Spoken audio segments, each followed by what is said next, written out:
The Pecos River country in the summer of 1871 was a place where God and the devil seemed to be fighting over who owned the land. The mesas stood like altars carved from red stone, and the arroyos ran dry as bone 9 months out of the year, only to flood with enough force to drown a man and his horse in the space of 3 breaths. It was beautiful the way a rattlesnake was beautiful. You could admire it, but you never turned your back on it. Samuel Dawes had been ranching this stretch of territory for 4 years, which made him either the bravest or the most stubborn man in the region, depending on who you ask. His spread covered a wide basin between 2 ridges of broken sandstone, where a spring fed a creek that ran year-round, the kind of water source that made a piece of land worth killing over. He'd built his cabin from adobe and timber, thick walls that kept the summer heat out and the winter cold at bay. The barn was bigger than the cabin, because out here, your horses mattered more than your comfort. Samuel had come west after the war. Like so many others, he'd carried a musket at Gettysburg and a saber at Appomattox, and the things he'd seen between those 2 places had carved grooves in his mind that no amount of whiskey or silence could smooth over. The frontier was supposed to be a fresh start, a place where the past didn't follow. But the past was a patient hunter, and some nights it found him in the dark, sitting bolt upright in his cot with the echo of cannon fire still ringing in his ears and the taste of gunpowder on his tongue. He dealt with it the way frontier men dealt with everything. Work, relentless, bone-grinding work that left no room for memory. He ran 100 head of cattle, kept 6 horses, and maintained every inch of his property with the obsessive discipline of a man who knew that if he stopped moving, the things inside his head would catch up. The nearest town was Cimarron Wells, 3 days' ride northeast. He went there twice a year for supplies and spoke to nobody between visits. He liked it that way. People asked questions. People wanted stories. People looked at you with that mixture of curiosity and pity that meant they could tell you'd been through something, and they wanted to know what. Samuel had no interest in sharing. His only regular contact was a Comanchero trader named Reyes who passed through the basin every few months, bringing salt, ammunition, and news from the wider world. Reyes never asked personal questions. He traded fair, drank 1 cup of coffee, and moved on. It was the perfect relationship. That arrangement had kept Samuel sane for 4 years. Alone, but functional. Isolated, but alive. A man reduced to his simplest components. Work, eat, sleep, repeat. No complications, no connections, no debts owed, favors expected. Until the evening he found her by the spring. The sun was an hour from setting, painting the mesa tops in shades of copper and blood, when Samuel rode down. From the north ridge, where he'd been checking on a section of fence the coyotes had been testing, he came around the sandstone outcropping that shielded the spring from the west wind and pulled his horse up short. A woman lay at the water's edge. She was on her side, one hand trailing in the shallow pool, the other clutched against her stomach. Her clothing was torn, a deerskin dress that might have been fine once but was now shredded and stained dark with what could only be blood. Her hair was long and black, tangled with dust and burrs, spread across the red earth like a dark river. She was native, that much was immediately clear. The cut of her clothing, the beadwork on her moccasins, the turquoise bracelet on her wrist. But her features were different from the Comanche and Kiowa he'd seen in this territory. Her face was narrower, her cheekbones higher, her skin a shade lighter, Apache maybe, or from one of the Pueblo nations to the west. He couldn't be sure. What he could be sure of was that she was dying. He dismounted slowly, making noise so he wouldn't startle her. She didn't react. Her eyes were closed, her breathing shallow and irregular, the kind of breathing that came right before it stopped altogether. He knelt beside her and saw the full extent of the damage. She'd been beaten. The bruises on her arms and face told that story clearly enough, but she'd also been cut. A long gash ran across her left side, from the ribs to the hip, deep enough to show muscle, but not deep enough to reach the organs beneath. The wound was at least 2 days old, crusted with dried blood, and already showing the first signs of infection. The edges were red and swollen, hot to the touch. Around her neck hung a pendant, unlike anything Samuel had ever seen, a flat piece of polished bone carved into the shape of a bird in flight, with tiny stones of turquoise and coral set into the wings. It was exquisite work, the kind of craftsmanship that spoke of someone important, not of common piece of jewelry. Samuel sat back on his heels and thought about what to do. Every instinct he'd developed in 4 years of frontier living screamed at him to leave her, walk away, ride back to the cabin and pretend he'd never seen her. A white man helping a native woman in this territory was a guaranteed invitation to trouble from every direction. The settlers would call him a sympathizer, the army would call him a suspect, and whoever had done this to her might come looking to finish the job, find him in the way.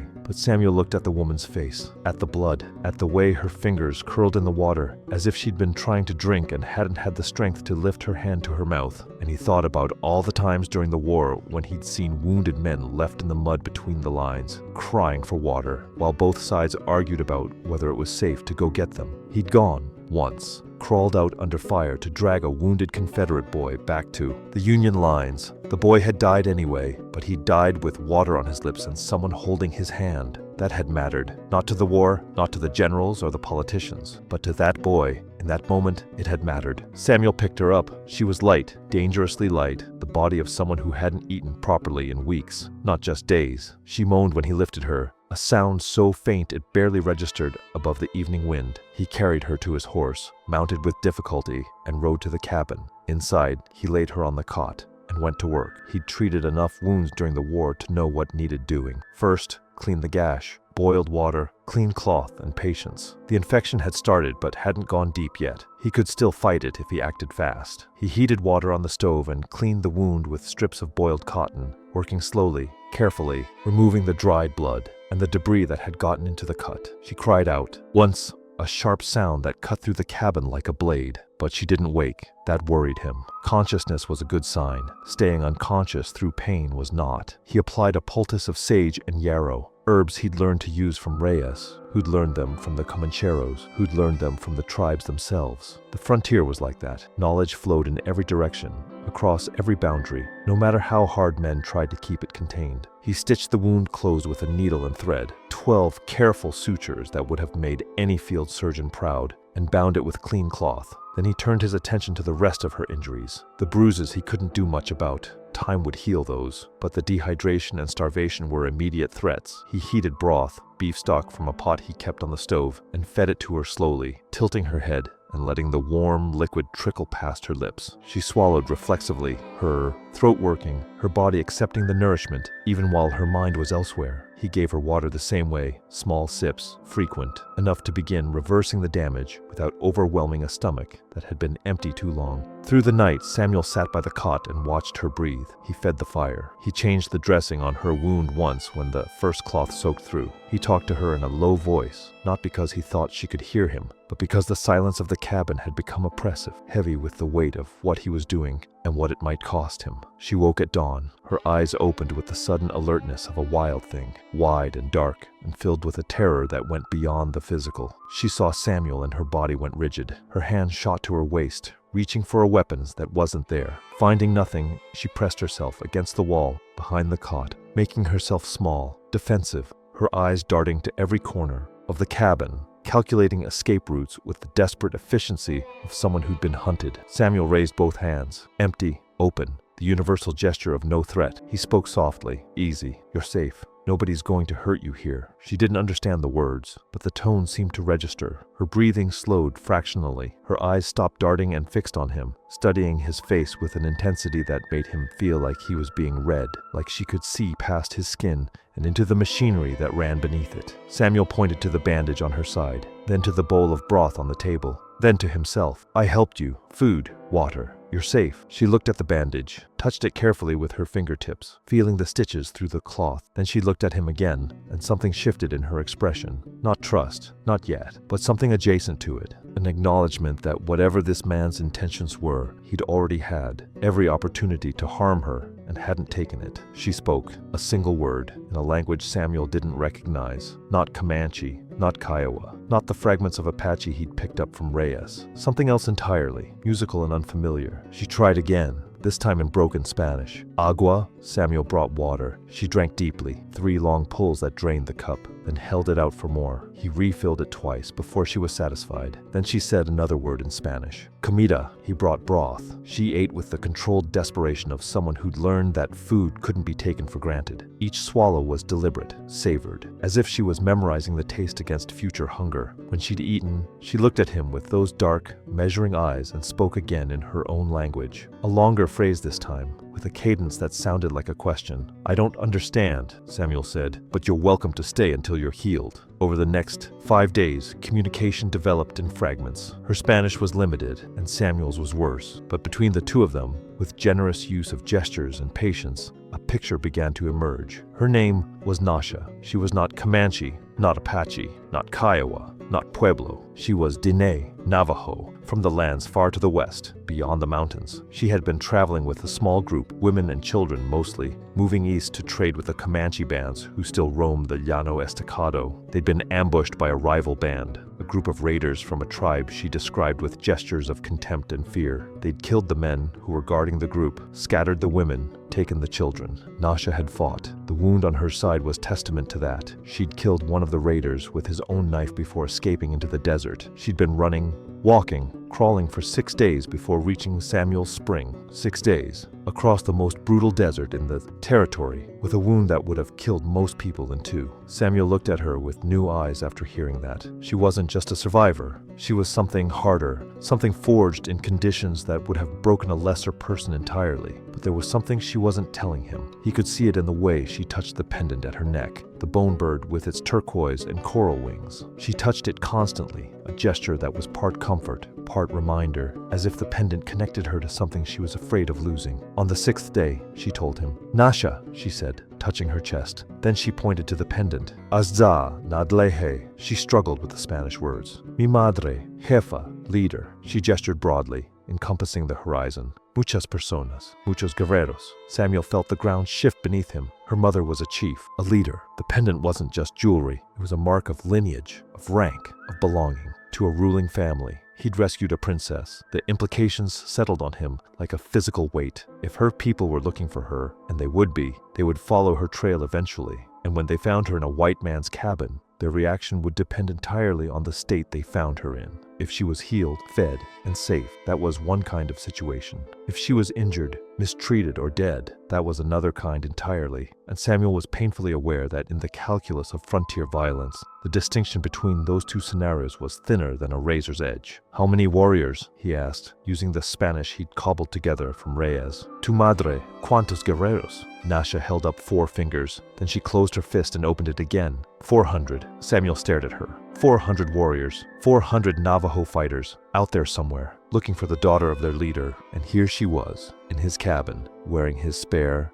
shirt, eating his food, sleeping on his cot. He walked outside and looked at the horizon. The mesas stood silent and indifferent, their red faces turned to the setting sun. The desert stretched in every direction, vast and patient, keeping its secrets. 400 warriors. He went back inside and put more broth on the stove. That night, Samuel sat on the porch and stared at the desert. The stars were out in force, thick as spilled salt across the black sky, and the mesas were nothing but dark shapes against the slightly less dark horizon. 400 warriors. The number kept turning over in his mind, like a stone in a creek, polished by repetition. He thought about what he could do. Pack up and leave. Abandon the ranch, ride east, and disappear into one of the growing towns where a man with a past could reinvent himself in the time it took to order a whiskey. It would be the smart play, the safe play. But Samuel had stopped making safe plays the day he crawled into no man's land to drag a dying Confederate out of the mud. Safe was for people who hadn't already decided what they were willing to die for. He went inside and checked on Nasha. She was sleeping,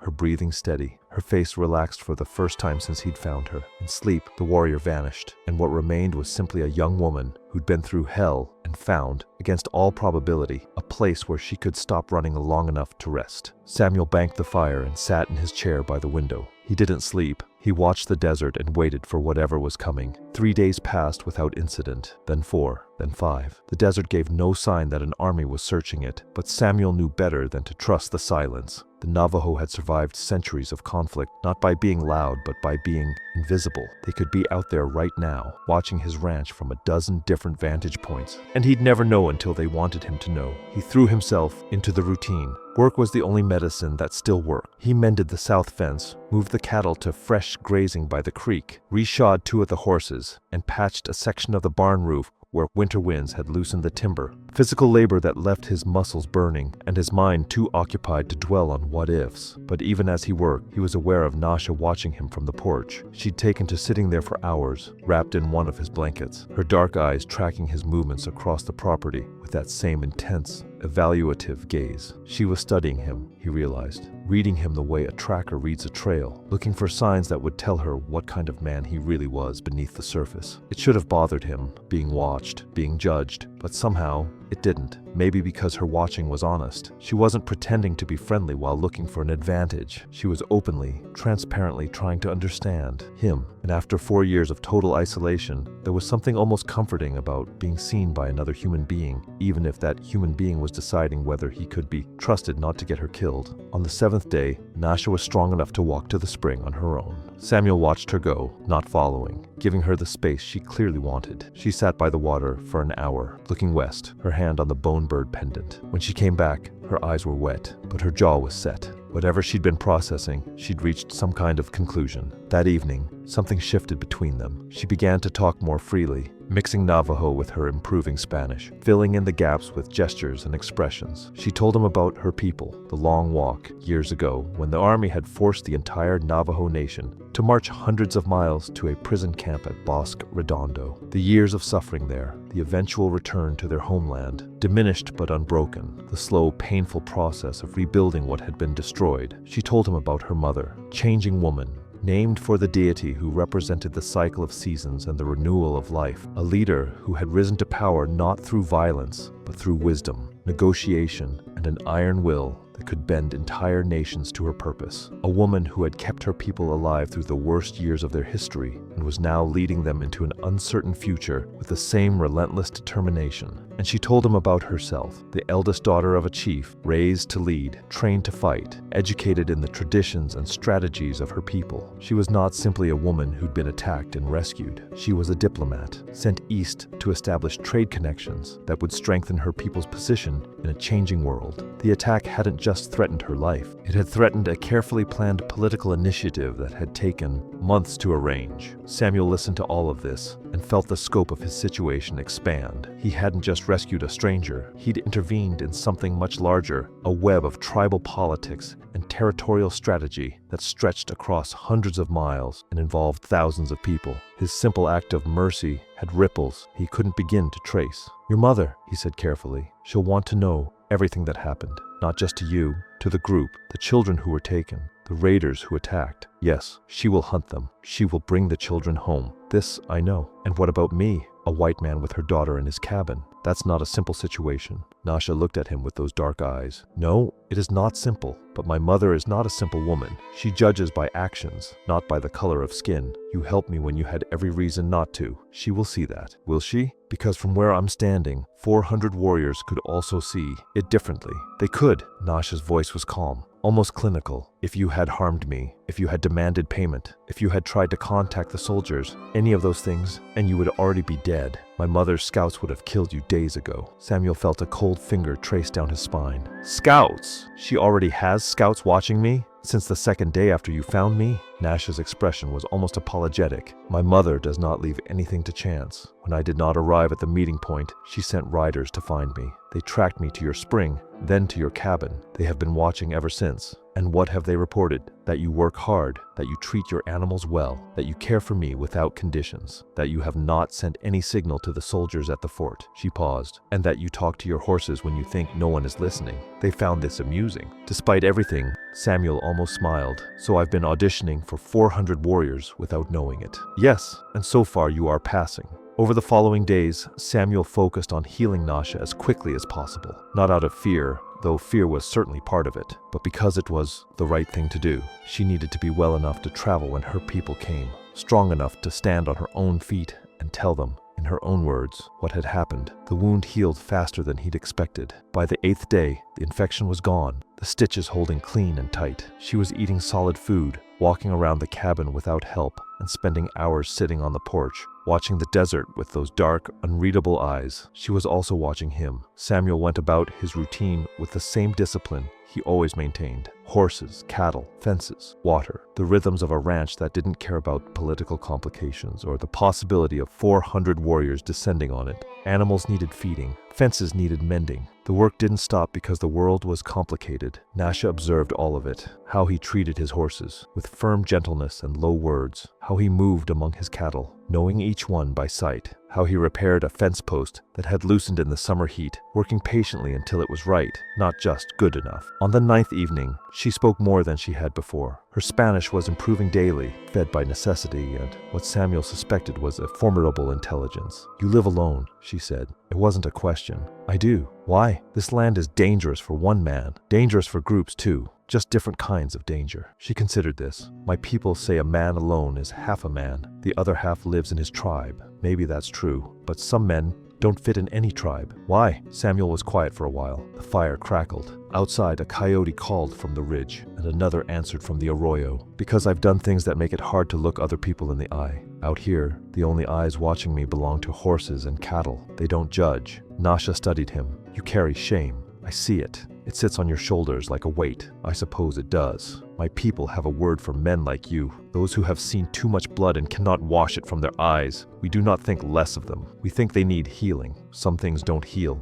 Everything heals," Nasha said, "if you let it." On the 12th morning, Samuel woke before dawn to a feeling he couldn't name. A pressure in the air, like the moment before a thunderstorm when the sky goes green and the wind dies and every living thing holds its breath. He dressed, took his rifle, and stepped outside. The desert was still, too still. No bird calls, no insects, no wind rustling in the sage. Just silence, complete and heavy, pressing against his ears. Then he saw them. They came from every direction at once. From the ridges, from the arroyos, from behind the mesas and out of the desert itself. Riders on horseback, moving in perfect formation, spreading across the landscape, like water flowing across a flat surface. They were silent, their horses' hooves muffled by the sand, their approach so disciplined that Samuel hadn't heard a single sound until they were already in position. He counted until counting became pointless. 200 on the eastern ridge, 100 more coming from the west, 50 blocking the northern pass, more behind them, and more behind those. They filled the basin like an army,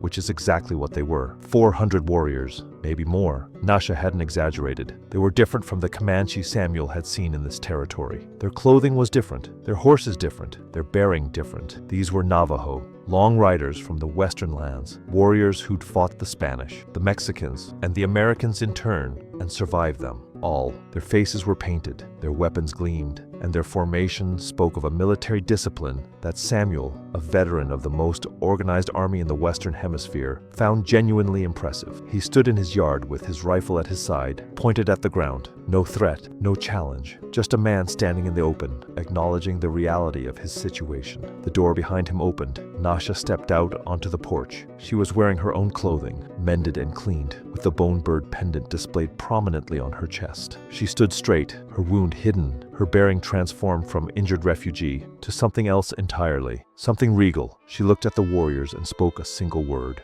a name. It carried across the morning air like a bell. From the ranks on the eastern ridge, a response came. A woman's voice, strong and clear, calling back. The formation parted and a single rider came through. Not a warrior, a woman, tall and imposing. Mounted on a white horse that moved like flowing water, she wore a dress of white deerskin, decorated with turquoise and silver, and her hair was streaked with gray and braided with eagle feathers. Even from a distance, Samuel could see the resemblance. The same high cheekbones, the same dark, intelligent eyes, the same bearing that made the space around her seem to contract, as if she was the center of gravity and everything else was just orbiting. Nasha's mother, the chief. She rode down the slope alone, her warriors remaining in formation behind her. She stopped her horse 10 feet from where Samuel stood and looked down at him with an expression that held no anger, no gratitude, no warmth, just assessment. A leader evaluating a situation, weighing variables, calculating outcomes. Then she looked at her daughter. What passed between them was beyond words. A mother's eyes scanning every inch of her child, cataloging injuries, measuring health, reading the story of the past 12 days in the set of Nasha's shoulders and the steadiness of her gaze. Nasha met her mother's eyes and spoke in Navajo, long and detailed, her hands gesturing towards Samuel, toward the cabin, toward the bandage beneath her clothing. The chief listened without interrupting. When Nasha finished, silence held the basins like a physical presence. Then the chief dismounted. She walked towards Samuel with the measured stride of someone who had never been afraid of anything in her life. She stopped close enough that he could see the lines around her eyes, the strength in her jaw, the weight of leadership in her posture. She spoke in Navajo. A young warrior rode forward, and translated. His English was clear, precise, learned from missionaries or traders. War chief Changing Woman asks the white man to speak. Tell her what happened, every detail. She will know if you lie. Samuel told the story, simply without embellishment, finding Nasha at the spring, carrying her to the cabin, cleaning and stitching the wound, feeding her, giving her shelter, letting her heal. He left nothing out and added nothing. The truth was plain enough without decoration. The translator conveyed each sentence. Changing Woman listened with the same intensity her daughter had shown, the same measuring gaze, the same sense that every word was being weighed on a scale that balanced truth against deception. When he finished, she asked one question. The translator said, "She asks why you help. You are white. We are not your people." Most white men would have left her to die. Or worse. Samuel looked at the chief. 400 warriors watched from the ridges. His life balanced on the next words out of his mouth. "Because I'm tired of watching people die when I can do something about it. I spent 3 years in a war watching men bleed out in the dirt while other men decided whether it was worth the risk to save them. I'm done with that calculation. Someone needs help, I help. That's all there is to it." The translator spoke. Changing Woman's expression shifted, not softened exactly, but something behind the mask of leadership cracked open for a moment, revealing a recognition that went beyond politics or strategy. She turned to Nasha and spoke. Nasha answered. Then Changing Woman turned back to Samuel and spoke at length, her voice carrying the authority of someone accustomed to being obeyed by hundreds. The translator said, "Changing Woman says you have done what most men of any nation would not do. You have sheltered her daughter, healed her wounds, fed her from your own food, asked nothing in return. She says this creates a debt between your house and her people that cannot be measured in horses or goods." The chief continued. The translator listened, then spoke again. "She says she has sent scouts to watch you for 3 days before showing herself. They reported what they saw. A man who works his land honestly, who treats his animals with respect, who cared for her daughter without taking advantage of her vulnerability. She says the scouts' reports match her daughter's words. This is rare. When stories from different sources agree, truth lives in the space between them." Changing Woman reached to her own neck and removed a necklace, heavy silver, with a pendant of turquoise the size of a man's thumb. She held it out to Samuel. "This is the mark of friendship with the Dine people. Any Navajo who sees this will know you are under our protection. Your land, your animals, your life are sacred to us. No warrior of our nation will ever raise a weapon against you." Samuel took the necklace. It was heavier than it looked, weighted with meaning. "She says more," the translator continued. "She says the men who attacked her daughter's group were raiders from the south, enemies. They took children. She will hunt them and bring the children home. But she will remember that in the darkest moment, when her daughter was alone and dying, it was a white man who showed mercy. She will tell this story to her people. It will be remembered." Changing Woman spoke one final phrase. The translator paused, then said, "She says you are no longer alone, Samuel Dawes, whether you want company or not." For the first time, something like amusement crossed the chief's face. She mounted her horse and rode back toward the ridge. Nasha followed on a horse that one of the warriors brought down for her. She stopped beside Samuel and looked at him with eyes that held gratitude and something else. Respect, maybe, or recognition, the acknowledgement of one survivor to another. "My mother is not easy to impress," Nasha said in her improving Spanish. "You have done something rare." "I just did what was right. That is what makes it rare." She touched the pendant at her neck, the bone bird with turquoise wings. "Among my people, we believe that kindness given to a stranger returns multiplied. You gave me water when I was dying, food when I was starving, shelter when I had nothing. These things will come back to you, not because you expect them, but because the world keeps its own accounts. I don't need repayment. It is not repayment. It is balance." She smiled and her face transformed from warrior to young woman, from survivor to someone who still believed in the possibility of goodness. "Be well, Samuel Dawes. We will meet again." She rode up the slope to join her mother and the waiting warriors. The formation closed around them, and the entire force began to move, flowing westward across the desert like a river finding its way home. Within minutes, the only evidence they'd ever been there was the tracks in the sand and the weight of the silver necklace in Samuel's hand. He stood in his yard for a long time after they left. The sun climbed higher. The desert resumed its usual sounds, insects and birds and the dry whisper of wind through sage. The world returned to normal, or what passed for normal in a place where 400 warriors could appear from the landscape itself and vanish again like smoke. Samuel put the necklace on. The turquoise pendant settled against his chest, cool and solid. It felt like an anchor, like something that connected him to the ground beneath his feet and the sky above his head. and everything in between. He went back to work. There were fences to mend and cattle to check and horses to feed. The ranch didn't stop because the world had shifted on its axis. But as he moved through the familiar routines, he found himself touching the pendant occasionally, feeling its weight, reminding himself that what had happened was real. Months passed. The seasons turned. True to changing woman's word, Navajo groups began passing through the basin. Small parties at first, then larger ones. They watered their horses at Samuel's spring, rested in the shade of his cottonwood trees, and left gifts by his door. Blankets woven in patterns that told stories he couldn't read, but found beautiful. Dried meat and corn. Cakes. Once a pair of moccasins, so finely made, they felt like wearing clouds. Samuel accepted the gifts and reciprocated in his own way. He kept the spring clear and clean. He left water barrels filled at the edge of his property for travelers. He learned fragments of Navajo from the young warriors who sometimes stayed to talk, and taught them English words in return. The settlers who occasionally passed through his basin noticed the changes: the Navajo blankets on his porch, the moccasins on his feet, the turquoise pendant he wore openly without apology. Some of them looked at him with suspicion, a few with open hostility. One group of cattlemen suggested, with the kind of careful menace that passed for politeness on the frontier, that a man who kept Indian company might find his neighbors less friendly. Samuel looked at them with the flat, steady gaze of a man who'd survived Gettysburg and 4 years of frontier solitude and 400 Navajo warriors in his front yard. "I don't recall asking for friendly neighbors," he said. "I recall asking to be left alone. I'd suggest you help me with that." They left. They didn't come back. Years later, when the territory had changed around him, when towns had grown and the railroad had come and the old ways were dying, the slow death progress demanded, Samuel still wore the pendant. He still kept the spring clean. He still left water for travelers. And once a year, in the autumn,